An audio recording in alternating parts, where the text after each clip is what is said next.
Hello. तो chemical kinetics की इससे प्रीवियस वीडियोस में हम लोगों ने अभी तक देखा कि केमिकल काइनेटिक्स कहते किसे हैं। और मैंने आप लोगों को बताया कि ये सभी के लिए इम्पोर्टेंट है, अगर आप कॉलेज स्टूडेंट हो या अगर आप क्लास 12th 11th में पढ़ते हो या कॉम्पिटिटिव एग्जाम की तैयारी करते हो तब भी।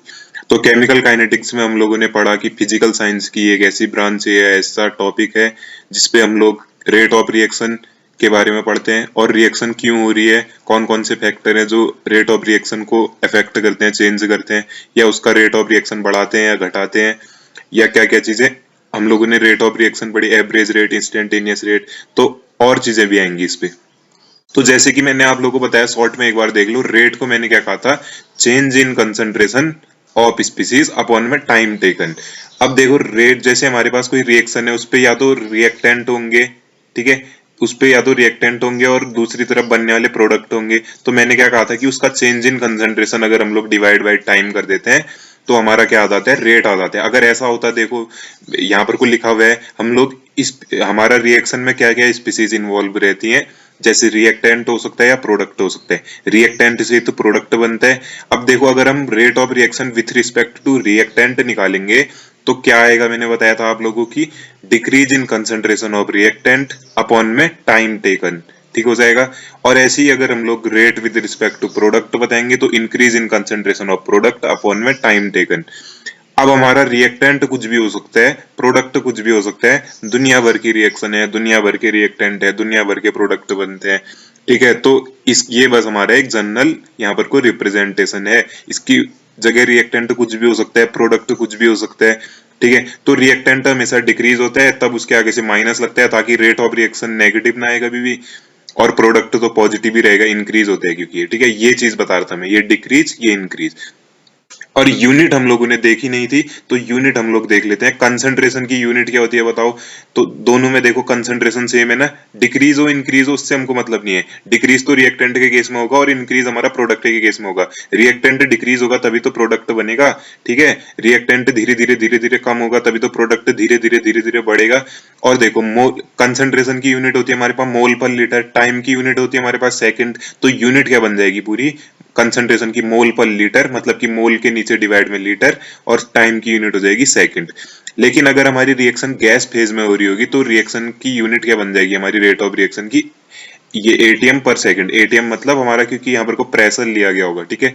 अब देखते हैं हम लोग अलग अलग चीजें यहाँ पर को। अच्छा, हम लोगों ने देख लिया था, ये चीज भी देख ली थी, एवरेज रेट होता है, इंस्टेंटेनियस रेट होता है। अब आज मैं थोड़ा सा आप लोगों को यहाँ पर को अच्छे से समझाता हूँ एवरेज रेट और इंस्टेंटेनियस रेट को। हम लोगों ने कल को बात इस पे खाली क्विक रिकैप यहाँ पर को देखा था, थोड़ा मैंने आप लोगों को बेसिक आइडिया बताया था ना, rate of reaction, average rate, instantaneous rate, ठीक है। इस टाइप से फॉर्मूला बताया था, आप लोग देख सकते हो ये वीडियो भी। और एक वीडियो इससे पहले भी आई थी, वो भी काफी ज्यादा हेल्पफुल है, तो देखते हैं हम लोग यहाँ पर को। तो देखो एवरेज रेट में मैंने क्या कहा था, हमारे पास अच्छा खासा टाइम इंटरवल होता है, अच्छा बहुत ज्यादा टाइम पीरियड का टाइम पीरियड हो सकता है, जैसे 10 मिनट, आधा घंटा, 1 घंटा, आवर हो सकते हैं, और मिनट, डे, कुछ भी हो सकता है। तो ज्यादा टाइम पीरियड होता है तो उसको एवरेज रेट में काउंट करते हैं, ठीक हो जाएगा। अब देखो decrease in concentration of reactant, मैंने एक चीज आप लोगों को बताई थी, देखो अगर इनिशियली हमारी रिएक्शन स्टार्ट हो रही है, इनिशियली हमारी रिएक्टेंट स्टार्ट हो रही है, मैंने रिएक्टेंट को आर माने है और प्रोडक्ट को पी माने, ठीक हो जाएगा।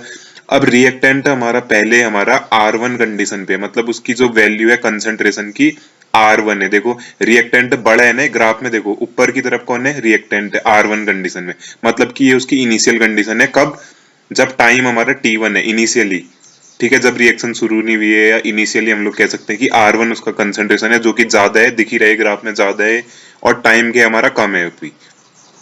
लेकिन जैसे धीरे धीरे टाइम बढ़ा तो क्या हो जा रहा है हमारा, धीरे धीरे रिएक्टेंट कम हो जा रहा है। और यहाँ पर को हम लोगों ने एक रैंडम वैल्यू ले ली तो रिएक्टेंट का क्या बन जा रहा है, यहाँ पर को R2 बन जा रहे हैं।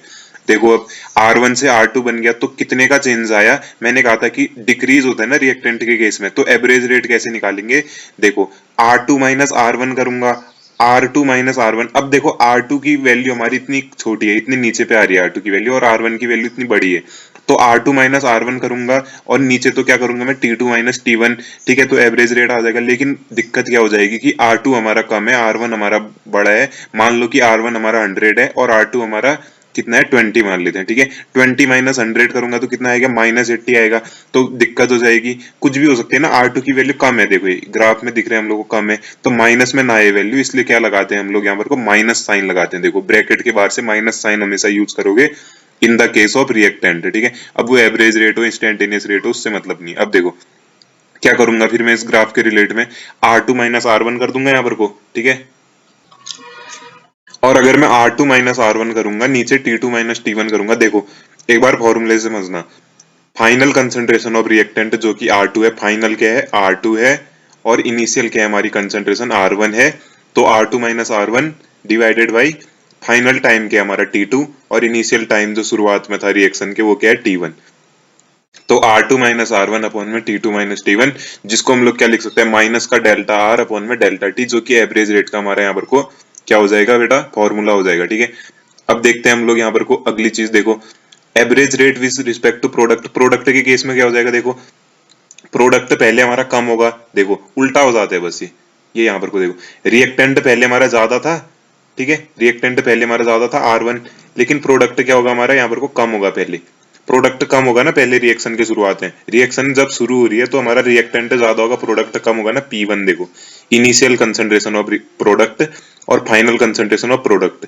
तो यहाँ पर को क्या कर दूंगा मैं, P2 माइनस P1, P2 तो बड़ा है तो माइनस लगाने की जरूरत नहीं है, कब, प्रोडक्ट के केस में। तो देखो P2 माइनस P1 मतलब कि final concentration of product minus initial concentration of product divided by final time minus initial time, तो डेल्टा P अपॉन में डेल्टा T कर देंगे। ग्राफ को ध्यान से समझना, मैं अब क्या बोलना चाह रहा हूँ समझ रहे हो। टाइम के साथ साथ प्रोडक्ट का कंसंट्रेशन बढ़ेगा ना भाई, पहले कम होगा प्रोडक्ट, पहले कम होगा ना जब रिएक्शन शुरू हुई है, मान लो कि 0% था, बाद में कितना हो गया 100% या 80% बन रहे, तो 0 से 80 गए, कितना हो जाएगा फिर फाइनल माइनस इनिशियल, 80 माइनस 0, और टाइम भी कुछ भी ले लो, पहले 10 मिनट ले लो या 0 मिनट, बाद में 20 मिनट ले लो, तो 20 माइनस 0 ऐसे करके, ठीक है। अब देखो भाई इंस्टेंटेनियस रेट ऑफ रिएक्शन को भी हम लोग अच्छे से समझने की कोशिश करते हैं, ठीक है। इंस्टेंटेनियस रेट ऑफ रिएक्शन, तो इंस्टेंटेनियस रेट ऑफ रिएक्शन में क्या होता है, अगर हम लोग रेट ऑफ रिएक्शन निकाल लें, ठीक है, मैंने क्या कहा था कि एवरेज रेट ऑफ रिएक्शन में क्या होता है, हम लोग को अच्छा खासा टाइम इंटरवल दिया होता है, अच्छा खासा, ठीक है, बहुत ज्यादा टाइम इंटरवल हो सकता है। लेकिन इंस्टेंटेनियस रिएक्शन में क्या होता है, रिएक्शन हमारा चल रही है, ये देखो रिएक्शन हमारा चल रही है, रिएक्टेंट से प्रोडक्ट आ रहे हैं, अचानक से किसी ने पूछ दिया बताओ भाई इस समय रिएक्टेंट का रेट कितना है, इस समय रेट ऑफ रिएक्शन कितना है, इस समय rate of reaction of product कितना है, ठीक है, इस तरीके से।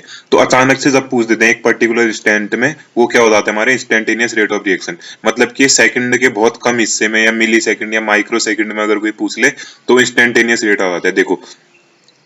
और हमारा instantaneous rate of reaction with respect to reactant और प्रोडक्ट हम लोग ग्राफ की मदद से देख सकते हैं किसी भी इंस्टेंट ऑफ टाइम में, ठीक है, जब हमसे पूछा जा रहा है। तो इंस्टेंटेनियस रेट ऑफ रिएक्शन कैसे करके बताएंगे हम, देखो क्या हो जाएगा, किसके बराबर हो जाएगा, अगर रिएक्टेंट के टर्म्स में बात कर रहे हैं, देखो रिएक्टेंट क्या हो रहा है हमारा, धीरे धीरे कम होता है ना रिएक्टेंट, तो ग्राफ ऐसा बन जाएगा, रिएक्टेंट का कंसंट्रेशन धीरे धीरे कम हो रहा है। तो किसी ने पूछ लिया भाई हाँ बताओ यहाँ पर को रेट ऑफ रिएक्शन कितना है, क्वेश्चन में पूछ लिया, ठीक है, और तो कौन पूछेगा हमसे।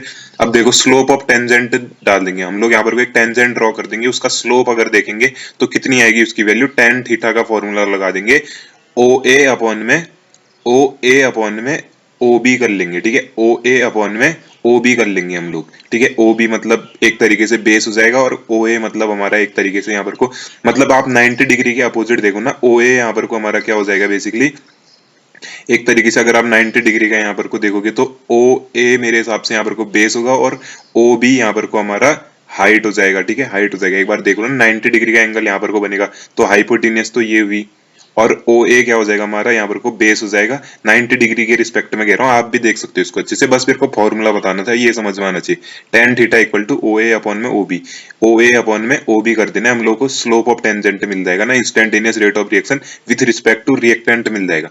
देखो बेटा आप इंस्टेंटेनियस रेट ऑफ रिएक्शन यहाँ देखना भाई, प्रोडक्ट के केस में अगर हम लोग बताना चाहें तो क्या हो जाएगा, स्लोप ऑफ टेंजेंट निकालेंगे यहाँ पर को भी टेन थीटा, देखो प्रोडक्ट का धीरे धीरे बढ़ेगा ना, रिएक्टेंट के उल्टा हो जाता है, प्रोडक्ट बढ़ेगा रिएक्टेंट घटेगा, तो देखो प्रोडक्ट का क्या हो रहा है धीरे धीरे बढ़ रहा है।